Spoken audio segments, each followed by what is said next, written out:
analysis now from Mark Kimmett, who joins us from Washington. He's the former Assistant U.S. Secretary of State for Political and Military Affairs. It's good to have you on the show, Mark. Now, I just want to get your thoughts on Putin's speech. What message do you think that he wants to tell the world about the war in Ukraine?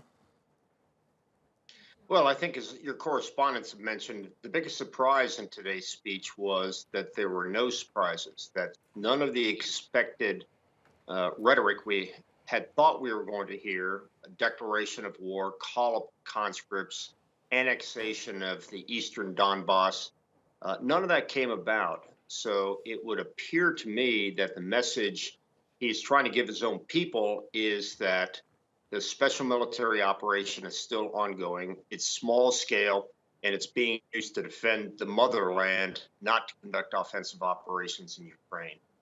In America, we would call this speech somewhat of a nothing burger because he really said nothing new at this speech. Right, and Ukrainians, as well as its allies, the West, the EU, they fear that this war will spill over into other countries along Ukraine's border. Do you think that that's a possibility, especially seeing what's happened in recent time in Transnistria? Well, I think that Putin would like to have a war in Transnistria, in that breakaway part of Moldova. The real question, of course, is he capable of doing that? He has been unable to break through in the south towards Odessa, and he would have to do that to get into Moldova. I would say at this point it's probably a 25% chance that he wants to do it and less than a 5% chance that he can do it. Right, and Putin also cited NATO's expansion around its borders as an absolutely unacceptable threat and the reason for invading Ukraine. But we're seeing that expansion happen anyway. Sweden, as we know, is going to announce on the 15th whether or not they're going to join NATO. Finland is also considering becoming a member at this point. How will this change the political dynamics of this conflict?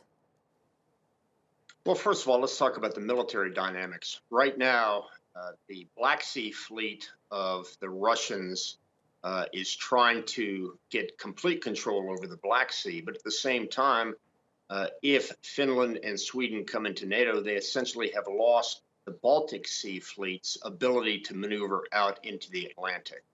So I think militarily, Finland and Sweden coming into NATO would have a significant effect on Russia. But I think the most important thing is that Russia will then yet again find out that the nations at his periphery choose self-determination rather than domination in the orbit of Russia.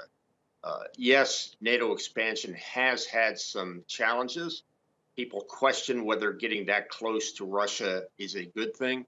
But I think at the end of the day, it's the national self-determination and the wishes of sovereign countries to decide their security partners, which should override all these considerations. Right, and we've somewhat seen negotiations stall in recent time. Do you think that we could see both sides come back to the negotiating table? Do you think that we can see Russia start to negotiate with the West once again?